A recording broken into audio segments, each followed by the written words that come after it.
반갑습니다. 여러분, 오늘도 예배의 자리에 나와서 하나님을 찬양하며 감사하는 모든 분들에게 하나님이 주시는 귀한 은혜와 은총이 함께 하시기를 주님의 이름으로 소망합니다. 혹시 여러분 여행 다니시면서 여행사에서 제공하는 패키지 여행을 해보신 적 있으신가요? 어떠십니까? 사람들이 많은 관광지를 가보면 그랜드 캐년이나 요세미티 국립공원 같은 그런 관광지를 가보면요, 종종 여행사에서 제공하는 패키지 여행을 하시는 분들을 보게 됩니다. 대부분 이런 여행을 하시는 분들은 나이가 많으신 부모님 세대 어르신들이 대부분입니다. 미국에 사는 자녀들이 한국에 계신 부모님에게 미국 여행을 시켜드리려고 하는데 자녀들이 모시고 다닐 시간이 없을 때 자녀들은 부모님에게 이런 패키지를 선물하곤 합니다. 그래서인지 대부분의 패키지 여행을 하시는 분들의 특징이요, 한국에서 막 여행을 오신 분들이거나 이 미국이라는 큰 땅을요 자신의 힘으로 혼자 여행할 수 없는 분들이 대부분인 것을 보게 됩니다. 미국 살아보셔서 미국 땅이 얼마나 넓은지 여러분들 알고 계시지요? 미국 땅이 얼마나 넓습니까? 미국에 사는 분들조차도 이 넓은 미국의 여행지를 다 다녀보지 못한 분들이 대부분입니다. 그렇기에 평생을 한국에서 지내신 어르신들, 영어도 할 줄 모르고 길도 모르는 상황 속에서 막상 여행을 하겠다고 마음을 먹으면 어디를 가야 할지 모르는 것이 당연합니다. 그래서 개발된 것이 바로 이런 패키지지요. 그런데 패키지 여행을 하다 보면 커다란 문제가 하나 있습니다. 바로 사람들을 인솔하는 것입니다. 풍경이 좋은 곳에서 혹은 화장실을 가기 위해서 10분, 20분, 30분 자유시간을 들이거나 사람들이 모여있는 곳에서 사람들을 찾을 때 함께 찾아온 그룹을 찾지 못해서 시간 낭비를 하는 경우가 허다합니다. 그래서 여행 관계자들이요, 이런 어르신들이 자기가 속한 그룹을 쉽게 찾아내기 위해서 개발한 아이디어가 하나 있습니다. 보신 적 있으시죠? 뭐죠? 커다란 장대에 뭐를 매달아요? 색깔이 다른 깃발을 매다르고 시간이 되면 호루라기를 휘리릭 불면서 그 깃발을 막 흔들어 제끼는 겁니다. 여행을 안내하는 가이드가요, 긴 장대에 자신이 속한 그룹을 상징하는 깃발을 매달았고 호루라기를 부르면요, 어르신들은 이 약속된 깃발을 보면서 앞으로 가기도 하고 멈추기도 하면서 아주 편하게 여행을 하십니다. 참 좋은 아이디어 같은데요, 성경을 보면요, 하나님께서 이미 오래전에 이와 비슷한 방법을 사용하셔서 이스라엘 백성들을 인도하신 것을 볼 수 있습니다. 출애굽기 13장 21절에서 22절 말씀입니다. 여호와께서 그들을 앞에 가시며 낮에는 구름 기둥으로 그들을 인도하시고 밤에는 불 기둥으로 그들에게 빛을 주사 밤이나 낮이나 진행하게 하시니 낮에는 구름 기둥이 밤에는 불 기둥이 백성 앞에서 떠나지 아니하니라. 아멘.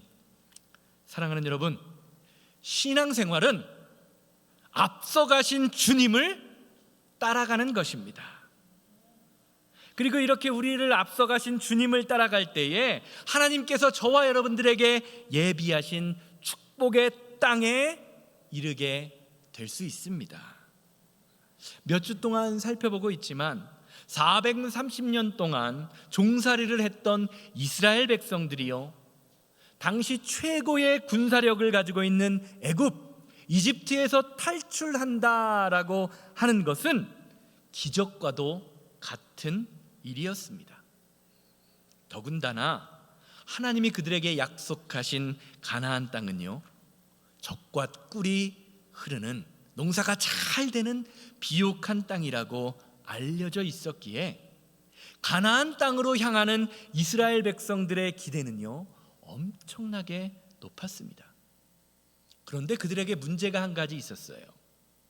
가나안 땅이 하나님이 약속하신 곳, 참 좋은 곳이라는 것을 알고 있기는 하지만 이스라엘 백성들은요 그 땅이 어디에 있는지도 몰랐고, 혹시 알았다고 해도 그곳으로 갈 만한 능력이 없었다라는 것입니다. 이런 상황 속에서 하나님께서 이스라엘 백성들을 불기둥과 구름기둥으로 인도하십니다. 이스라엘 백성들은요 어디로 가는지 몰라도 불기둥만 보고 구름기둥만 보고 따라가기만 하면 하나님이 원하시는 그 길에 도착할 수 있었던 것입니다. 사랑하는 여러분, 여러분은 지금 이 순간 무엇을 따라가고 계십니까? 무엇의 인도함을 받고 계십니까? 믿음이란 내가 따라가는 것입니다. 내가 따라가는 것이 믿음이에요. 하나님을 신뢰하는 사람, 하나님을 믿는 사람은 하나님을 따라갑니다. 그러나 반대로 세상을 신뢰하는 사람은 세상을 따라갈 수밖에 없습니다. 우리가 살아가는 이 시대의 상황을 한번 생각해 보시기를 바랍니다. 우리가 사는 이 시대는요 따라갈 것이 참 많은 것 같아 보이는 세상입니다. 불과 20-30년 전만 하더라도요 우리가 정보를 얻을 수 있는 곳이요 신문이나 TV밖에 없었습니다. 그래서 많은 사람들이요, 대부분의 사람들이요 같은 날 같은 시간에 같은 정보를 공유하면서 살았어요. 하루 일과가 끝나면 어떻습니까? 가족들이 아이들, 어른, 노인 할 것 없이 TV 앞에 둘러앉아서 소파에 앉아서 같은 드라마, 같은 TV를 보며 함께 웃고 슬퍼하고 즐거워했습니다. 사람들 간에 같은 것을 보기에 같은 공감대가 형성되는 시대였습니다. 그런데 요즘은 어떻습니까? 인터넷과 유튜브를 통해서 사람들마다 자기가 보고 싶은 것, 자기 입맛에 맞는 정보를 보고 듣습니다. 식구들이 한 장소에 있어도요 다 한 손에 뭐를 들고 있죠? 다 이러고 있잖아요. 핸드폰을 들고 있습니다. 한 사람은 식탁에서, 한 사람은 소파에서, 아이들은 방에서 핸드폰만 쳐다보는 시대입니다. 심지어는 자기 전에도 누워서 핸드폰을 보다가 어떡하죠? 뚝 떨어뜨리죠. 얼굴에 툭 하고 맞아요. 요즘 치과에요 누워서 핸드폰 보다가 이빨이 부러져 갖고 오는 사람들이 그렇게 많다고 합니다. 교회 문화도 마찬가지예요. 요즘 목사님들이요 과거 목사님들보다 설교하기가 더 어렵다는 말씀들을 많이 하십니다. 왜냐하면 성도님들이 다 유튜브로 자기가 듣고 싶은 목사님들의 설교만을 듣기 때문입니다. 예전에는 어떻습니까? 담임 목사 설교밖에 들을 수가 없었습니다. 그러다가 한 지역에서 부흥회를 한다고 하면 품앗이를 가죠. 이쪽 교회에서 부흥회한다 그러면 우리 교회 성도들이 다 몰려서 가서 같은 말씀을 들었어요. 그게 전부였어요. 그러다 보니 성도님들이 한 설교를 듣고 한 마음이 되는 것이 상대적으로 쉬웠습니다. 그런데 요즘은 내가 원하는 목사님, 내가 원하는 스타일의 설교만 듣다 보니 성도님들이 가지고 계신 신앙에 대한 기준이나 제시하고 있는 비전이 다양합니다. 교회가 공감대를 형성하고 하나의 비전을 따라가는 것이 어려운 시대가 되었습니다. 사랑하는 여러분, 여러분의 인생을 한번 돌이켜보세요. 세상에 볼 것이 얼마나 많습니까? 세상에 의지할 것이 얼마나 많은 것처럼 느껴집니까? 그리고 그것은요, 저마다 각자의 행복의 기준과 성공의 기준을 제시합니다. 그러면서 우리가 그들이 정해놓은 성공의 기준, 행복의 기준을 따라갈 때에 행복한 사람이 될 수 있을 것이라고 저와 여러분들의 마음을 유혹합니다. 이러한 모습은요, 태초에 하나님께서 이 세상을 창조하시고 아담과 하와를 이 땅에 내놓으셨을 때 선악과를 따먹으면 너도 하나님처럼 될 수 있을 거야, 너도 눈이 띄일 거야 라고 유혹하는 뱀의 모습과 참 비슷해 보이는 것 같습니다. 그래서 주님은요, 하나님의 말씀을 통해서 저와 여러분들 같은 성도들을 향하여 바라보며 따라가야 할 것이 무엇인지를 확실하게 말씀해 주십니다. 히브리서 12장 2절 말씀이지요. 믿음의 주요 또 온전하게 하시는 이인 예수를 바라보자. 그는 그 앞에 있는 기쁨을 위하여 십자가를 참으사 부끄러움을 개의치 아니하시더니 하나님 보좌 우편에 앉으셨느니라. 아멘. 아멘. 사랑하는 여러분, 성도는 예수님을 바라보는 사람입니다. 그리고 예수님을 바라볼 때에 우리는 주님이 가신 십자가의 길이 무엇인지를 알고 따라갈 수 있게 됩니다. 히브리서 말씀처럼 십자가의 길은요, 때로는 부끄러워 보입니다. 때로는 고난이 함께하는 것처럼 보입니다. 그러나 성도가 주님이 가신 그 십자가를 바라보며 그 길을 담대하게 걸어갈 때에 주님이 주시는 승리를 경험할 수 있게 됩니다. 오늘날 왜 많은 교회와 성도님들의 삶 가운데 주님이 주시는 승리를 경험하지 못할까요? 왜 이렇게 교회가 무기력합니까? 성도의 삶이 무기력합니까? 혹시 우리의 삶에, 우리 교회 안에 주님이 주시는 십자가의 길, 십자가의 은혜가 없는 것은 아닙니까? 오늘 말씀도 바로 이런 것을 이야기합니다. 출애굽기 14장 9절에서 10절 말씀 보시기를 바라요. 애굽 사람들과 바로의 말들, 병거들과 그 마병과 그 군대가 그들의 뒤를 따라 바알스본 맞은편 비아히롯 곁 해변 그들이 장막친 데 이르니라. 바로가 가까이 올 때에 이스라엘 자손이 눈을 들어본즉 애굽 사람들이 자기들 뒤에 이른지라. 이스라엘 자손이 심히 두려워하여 여호와께 부르짖고. 오늘 말씀은요, 하나님을 바라보면서 구름기둥과 불기둥을 바라보면서 가나안을 따라가던, 가나안에 가던 이스라엘 백성들이 홍해라는 큰 위기를 만나는 장면입니다. 이스라엘 백성들이 하나님의 인도하심을 따라갑니다. 그런데 그들 앞에 홍해가 가로막힙니다. 그리고 뒤에는 다시 마음이 굳어진 바로의 군대가 쫓아오는 상황입니다. 그런데 오늘 말씀을 보면요, 참 재미있는 것은요, 이스라엘 백성들은요, 하나님의 인도하심만 따라갔다는 겁니다. 인도하신 그분이 하나님이신데 그 하나님의 인도하심을 따라가다 보니까 눈앞에 뭐가 나타난 거예요? 홍해가 나타납니다. 뒤에는 바로의 군대가 쫓아옵니다.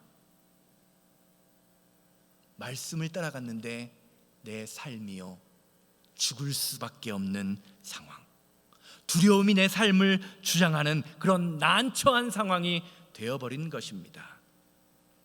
이 말씀은요, 신앙생활에서 저와 여러분들이 바라고 소망하는 믿음의 꽃길, 신앙생활의 성공의 공식을 완전히 깨어버리는 것입니다.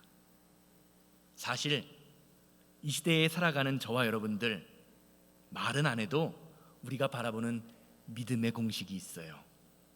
바로 순복음교회 조용기 목사님이 내세우신 삼박자 축복론입니다. 요한 3서 2절 말씀 보세요. 사랑하는 자여, 내 영혼이 잘됨 같이 내가 범사에 잘되고 강건하기를 내가 간구하노라. 이 말씀만 들어도 얼마나 마음이 푸근해집니까? 내가 이렇게 됐으면 좋겠다라는 생각이 들어요. 많은 성도들이 이 말씀을 보면서요, 이런 생각을 합니다. 내가 하나님의 말씀대로 살아가면 내 인생에 평안함과 평탄함이 있을 것이다 라고 생각하며 기대합니다. 여러분 어떠세요? 여러분 신앙생활 해보셨죠? 10년, 20년 평생을 신앙생활 해보셨죠? 어떠신가요? 신앙생활이 평탄하고 안전한 길이던가요? 아니지요. 많은 성도님들이 요한 3서 2장 말씀을 오해하는 이유는요, 편안함을 평안함이라고 착각하기 때문입니다. 사랑하는 여러분, 신앙생활은요, 편안함을 누리는 삶이 아닙니다. 오히려 하나님의 말씀을 따르는 것 때문에 내가 광야의 길을 걸을 때도 있습니다. 하나님의 인도하심을 받다가요, 홍해를 만나기도 합니다. 하나님의 말씀 때문에 사망의 음침한 골짜기를 걸어야 하는 그 순간이 있습니다. 아니, 때로는 하나님이 그 길로 나를 몰아가실 때도 있어요. 마가복음 4장을 보면요, 제자들이 갈릴리 호수에서 풍랑을 만나는 장면을 보게 됩니다. 그런데 성경은요, 제자들이 풍랑을 만난 이유에 대하여 다음과 같이 증거합니다. 마가복음 4장 35절 말씀입니다. 그날 저물 때에 제자들에게 이르시되 우리가 저편으로 건너가자 하시니. 풍랑이 있는 걸 예수님은 아심에도 불구하고 뭐라고 말씀하시죠? 야, 우리가 저쪽으로 한번 건너가 보자 라고 말씀하십니다. 사랑하는 여러분, 성도가 고난을 만나게 되는 것은요, 내 삶에 예수님이 함께 하시지 않거나 내가 하나님의 말씀을 따르지 않기 때문이 아닙니다. 오히려 내가 주님의 말씀 가운데 거할 때 내 삶에 있던 편안함이 깨어져 버릴 수도 있습니다. 그때 우리는요, 이런 우리의 삶에 닥치는 혼란스러움을, 어려움을, 죽을 것 같은 그 마음을요, 내가 믿고 있던 믿음의 결과라고 착각해서는 안 됩니다. 도리어 그런 불편함 가운데 나와 함께 하시는 주님을 바라보면서 주님 앞에 매달리고 무릎 꿇을 수 있는 사람, 그 사람이 성도예요. 한밤중에 폭풍이 내려칩니다. 그 가운데 주님은요, 평안히 주무시고 계십니다. 그리고 제자들이 주님을 향해 주님, 내가 죽겠습니다, 나 좀 살려주세요 라고 말하자 주님은요, 다음과 같이 제자들을 향하여 말씀하시지요. 마가복음 4장 40절 보세요. 이에 제자들에게 이르시되 어찌하여 이렇게 무서워하느냐? 너희가 어찌하여 믿음이 없느냐 하시니. 아멘. 사랑하는 여러분, 세상을 향한 무서움은요, 내가 믿음이 없다라는 것을 증명하는 것입니다. 왜냐하면 성도라고 불리우는 사람은요, 살아계신 하나님만을 두려워하는 사람이기 때문입니다. 이어지는 말씀 보세요. 출애굽기 14장 11절에서 12절 말씀입니다. 그들이 또 모세에게 이르되 애굽에 매장지가 없어서 당신이 우리를 이끌어내어 이 광야에서 죽게 하느냐? 어찌하여 당신이 우리를 애굽에서 이끌어내어 우리에게 이같이 하느냐? 우리가 애굽에서 당신에게 이른 말이 이것이 아니냐? 이르기를 우리를 내버려두라. 우리가 애굽 사람을 섬길 것이라 하지 아니하더냐? 애굽 사람을 섬기는 것이 광야에서 죽는 것보다 낫겠노라. 사랑하는 여러분, 고난 앞에서요, 내가 어떤 사람인지 드러납니다. 이스라엘 백성들을 보시기를 바라요. 이스라엘 백성들이 눈앞에 놓인 홍해를 어떻게 해석하고 있습니까? 고난으로만, 죽음으로만 해석하고 있습니다. 그러다 보니까요, 지금까지 하나님의 인도하심을 따라온 것, 그것이 쓸모없는 일이었다라고 판단해요.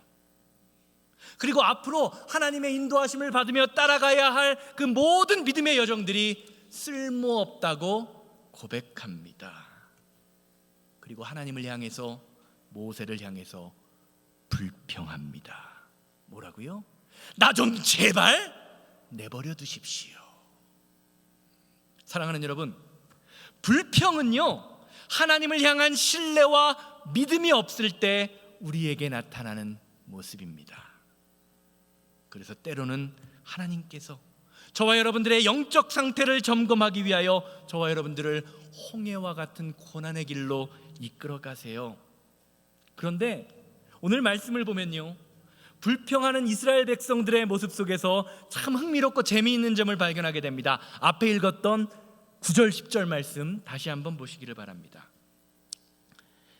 애굽 사람들과 바로의 말들, 병거들과 그 마병과 그 군대가 그들의 뒤를 따라 바알스본 맞은편 비아히롯 곁 해변 그들이 장막 친 데에 미치니라. 바로가 가까이 올 때에 이스라엘 자손이 눈을 들어 본즉 애굽 사람들이 자기들 뒤에 이른지라. 이스라엘 자손이 심히 두려워하여 여호와께 부르짖었다. 방금 읽은 이 말씀은요, 이스라엘 백성들이 모세를 향해서 왜 우리들을 애굽에서 끌어내어 죽게 만드느냐, 우리 좀 내버려 두라 라고 불평하기 전 바로 앞장면입니다. 이 말씀 한번 다시 보여주세요. 뭐가 보이세요? 10절 말씀 넘어가 주세요. 뭐가 보이세요? 10절 마지막 보세요. 이스라엘 자손이 심히 두려워하여 여호와께 부르짖었다. 그리고 뭐 했다? 불평했다. 쉽게 말하면 이스라엘 백성들이 하나님 나 두렵습니다, 무섭습니다, 하나님 나 좀 살려주세요 라고 기도하자마자 돌아서서 어떻게 했다는 거예요? 자신의 상황들을 보며 불평했다는 겁니다. 마치 우리가 주님 나는 용서의 사람이 되고 싶습니다, 사랑이 많은 사람이 되고 싶습니다 라고 기도하고 눈물 흘리며 애태우며 기도하고 예배당을 나가며 마음에 들지 않는 사람이 보일 때 눈을 휙 돌리며 저 사람을 모르는 척하는 우리의 모습과 참 비슷해 보입니다. 사랑하는 여러분, 이스라엘 백성들이 불평한 이유는요, 그들의 관심이 편안함에 있었기 때문입니다. 가나안 땅에 빨리 안전하게 들어가고 싶었기 때문입니다. 그리고 그들이 생각했던 그런 편안함이 깨어지자 기도하면서 불평했습니다. 그러나 하나님은요, 이스라엘 백성들의 바램과는 다르게 그들을 사망의 음침한 골짜기처럼 보이는 홍해로 이끌어 가셨습니다. 왜냐하면 애초에 하나님의 관심은요, 이스라엘 백성들이 편안하게 사는 것에 있지 않기 때문이었습니다. 출애굽기 14장 4절 말씀 보세요. 내가 바로의 마음을 완악하게 한즉 바로가 그들의 뒤를 따르리니 내가 그와 그의 온 군대로 말미암아 영광을 얻어 애굽 사람들이 나를 여호와인 줄 알게 하리라 하심에 무리가 그대로 행하니라. 오늘 말씀은요, 하나님께서 이스라엘 백성들을 홍해로 인도하신 이유가 분명히 있었음을 선포합니다. 바로 홍해를 통해서 이스라엘 백성들과 애굽 사람들이 살아계신 하나님을 경험하게 하기 위함이었습니다. 하나님의 영광을 드러내기 위함입니다. 그런데 이스라엘 백성들은요, 이런 하나님의 마음을 이해하지 못합니다. 그리고 기도하면서 불평합니다. 사랑하는 여러분, 불평도 습관입니다. 그래서 이런 습관이 있는 사람들은요, 밤새도록 주님께 눈물을 흘려 기도하고 기도한 후에 두려움을 주장합니다. 불평합니다. 이스라엘 백성들이 그랬습니다. 출애굽하면서요, 그들에게 불평의 습관이 있어서요, 문제만 만나면 하나님의 능력을 경험하고도 계속해서 불평합니다. 그래서 모세는요, 그런 이스라엘 백성들을 향하여 다음과 같이 선포하는 것을 보게 됩니다. 출애굽기 14장 13절 말씀입니다. 모세가 백성에게 이르되 너희는 두려워하지 말고 가만히 서서 여호와께서 오늘 너희를 위하여 행하시는 구원을 보라. 너희가 오늘 본 애굽 사람을 영원히 다시 보지 아니하리라. 아멘. 사랑하는 여러분, 성도는 우리를 통하여 행하시는 하나님의 구원을 볼 수 있는 사람입니다. 그러기 위해서 우리는요, 우리 앞에 있는 상황에 대한 어려움과 두려움을 제하여 버리고 오늘 본문 말씀이 말하는 것처럼 그것을 가만히 볼 수 있는 믿음이 필요합니다. 오늘 말씀 보세요. 오늘 말씀을 통해서 하나님은 모세를 통하여 뭐라고 말씀하고 계시죠? 가만히 있어라. 문득 생각하기에 가만히 있어라 라는 말은 아무것도 하지 말라는 말처럼 느껴집니다. 그런데 14장 전체의 맥락에서 오늘 말씀에 가만히 있어라 라는 말씀을 살펴보면요, 이 말씀은 아무것도 하지 말라는 말이 아닙니다. 내 앞에 닥친 문제의 상황 속에서, 어려움의 상황 속에서 기도하면서 불평하지 말아라, 기도하면서 좌절하지 말아라, 기도하면서 낙심하지 말라는 하나님의 명령입니다. 사랑하는 여러분, 하나님은요, 불평 속에서 역사하시지 않습니다. 하나님은 우리가 믿는 하나님은요, 하나님을 절대적으로 신뢰하며 구원을 기대하는 자들을 통하여 역사하십니다. 이것이 우리가 믿는 하나님의 성품이에요. 우리가 왜 두려워합니까? 왜 불평합니까? 내 안에 있는 자아가, 내 생각이, 내 계획이 죽지 않았기 때문입니다. 내 생각대로, 내 방법대로 빨리 가난 편안함을 누리고 싶은데 하나님은 나에게 그런 편안함을 주지 않는 것처럼 보이니까 감사 대신 불평합니다. 찬양 대신 한숨을 쉽니다. 며칠 전에 꿈을 꾸는데 하나님이 이런 꿈을 꾸게 하시더라고요. 제가 꿈속에서 어떤 넓은 방 안에 들어갔는데요, 그 방에 커다란 관 3개가 있었습니다. 관이 있으니까 도대체 누가 죽은 건지, 어떤 사람의 장례를 치르는 건지 궁금해서 이렇게 가만히 보니까 관을 정리하고 있는 사람이 보이길래, 선생님, 도대체 누가 죽었길래 이렇게 관이 3개나 있습니까? 라고 물어봤어요. 그러자 관을 정리하던 그 관리인이 가운데 커다란 관을 가리키며 이렇게 말을 하더라고요. 이 관은 십자가에 달리신 예수님이 있는 관입니다. 그래서 십자가에 달려 돌아가신 예수님이 어떻게 돌아가셨나 보고 싶은 마음이 들어서 그 관이 열려 있길래 이렇게 관을 봤더니 하얀 천으로 동동 감은 예수님이 그 안에 계셨습니다. 그리고 옆에 있는 관을 보면서 제가 또 물었어요. 선생님, 이 2번째 관은 도대체 누구 것입니까? 라고 이야기하니까 이 관리인이 저에게 이렇게 얘기해요. 이 관은 예수님이 십자가에 달려 돌아가실 때 예수님을 인정하고 예수님과 함께 천국에 간 강도의 관입니다 라고 말씀을 하시더라고요. 그래서 마지막에 있는 이 3번째 관은 누구의 관이라고 생각을 제가 했을까요? 누구의 관이라고 생각했을까요? 예수님을 부인한 사람의 관이겠지, 그 강도의 관이겠지라고 생각하면서 그 관으로 한번 이렇게 3번째 관을 이렇게 쳐다봤어요. 그런데 그 관을 보니까요, 아무도 없는 텅 빈 관이 있더라고요.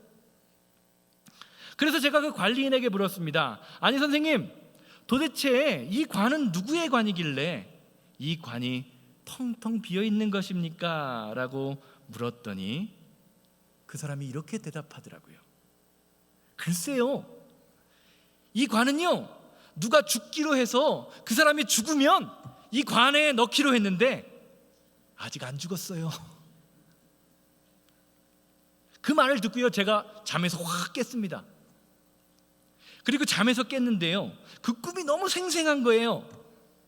도대체 누가 죽었어야 했을까라는 생각을 하면서 꿈을 되씹는데요, 갑자기 누가 죽어야 할지 확 생각이 나더라고요. 거기 관에 들어갈 사람이 누구예요? 나더라고요. 내가 그 관에 들어가 있어야 되는데 안 죽었던 것입니다. 예수님과 함께 십자가에 죽어야 할 사람이 바로 저였던 것입니다.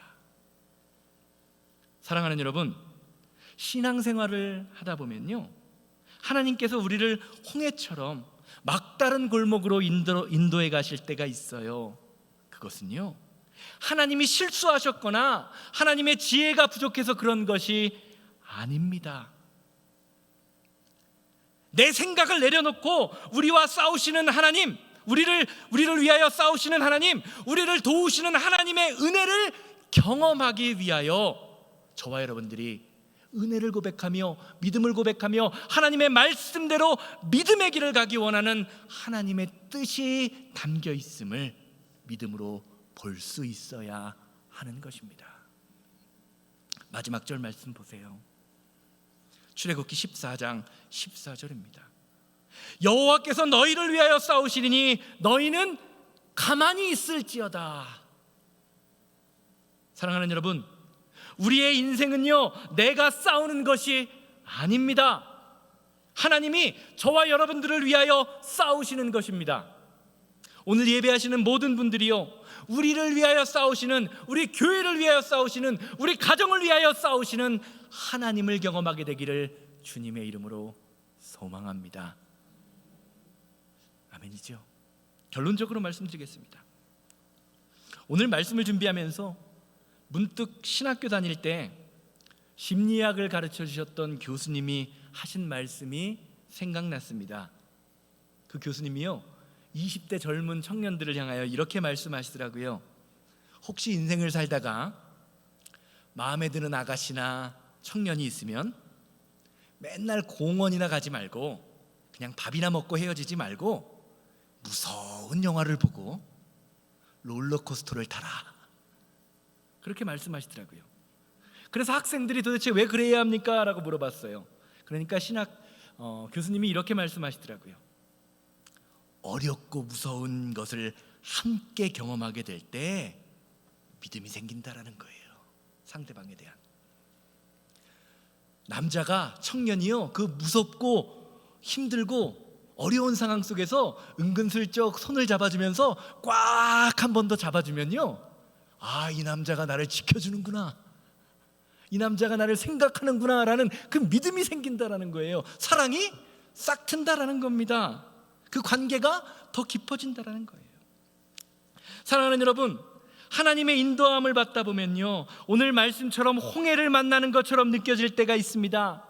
그 상황은요, 도무지 해결 방법이 보이지 않고 힘들고 어렵게 느껴집니다.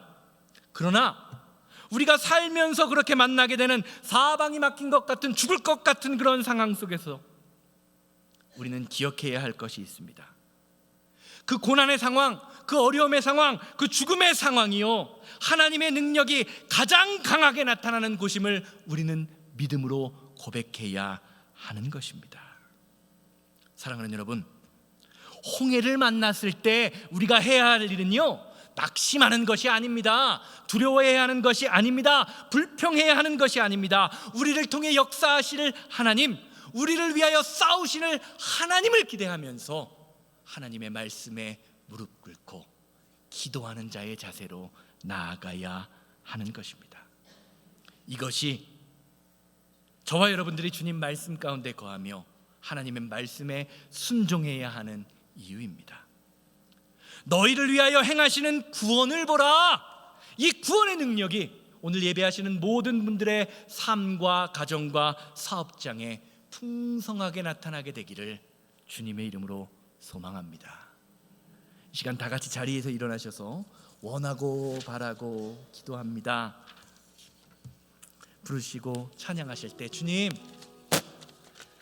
우리가 만나면서 닥치게 될 모든 고난과 어려움과 아픔의 상황 속에서 주님, 내가 두려움에 사로잡혀 두려움의 인생을 사는 것이 아니라, 불평의 인생을 사는 것이 아니라, 낙심의 인생을 사는 것이 아니라, 나를 위하여 싸우시는 하나님, 나와 함께 하시는 하나님을 바라보면서 믿음의 길, 능력의 길, 승리의 길을 가는 믿음의 자녀들 되게 하여 주시옵소서. 다 같이 통성으로 기도합니다.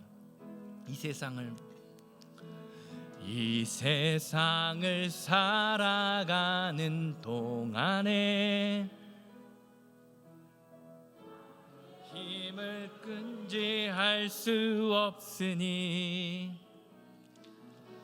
기도하고 낙심하지 말 것은 주께서 참 소망이 되심. 주의 길을 걸어가는 동안에 세상의 것 의지할 수 없으니 감사하고 낙심하지 말 것은 주께서 참 기쁨이 되십니다. 하나님의 꿈이 나의 비전이 되고 예수님의 성품이 나의 능력이 되고 성령님의 권능이 나의 능력이 되길 원하고 바라고, 하나님의 꿈이 나의 비전이 되고 하나님의 꿈이 나의 비전이 되고 예수님의 성품이 나의 능력이 되고 성령님의 권능이 나의 능력이 되길 원하고 바라고 기도합니다. 이 시간 다 같이 기도할 주여 한 번 외치고 기도합니다. 주여, 자비롭고 거룩하신 하나님, 우리의 연약함과 부족함을 아시는 주님, 주여 우리를 때때로 하나님이 어려움 가운데 인도하시는 것처럼 보이고 아버지 하나님, 내 앞에 좌절과 낙심의 상황이 닥치는 것처럼 보일지라도 오직 나와 함께 하시는 하나님, 말씀 가운데 나에게 승리하시는 승리를 주신 그 하나님의 은혜를 붙들고 주님 앞에 나타날 수 있도록 인도하여 주시옵소서. 믿음의 주여, 온전케 하시는 인 예수를 바라보자. 믿음의 주여, 온전케 하시는 인 예수를 바라볼 수 있는 귀한 믿음의 자녀들이 될 수 있도록 주님 우리를 붙잡아 주시고 인도하게 하여 주시어서 기도하며 낙심하지 않게 하시고 주님만을 바라보며 승리의 길을 걸어갈 수 있는 은혜의 삶을 살 수 있도록 주여 인도하고 역사하여 주시옵소서. 주여 인도하여 역사하여 주시옵소서.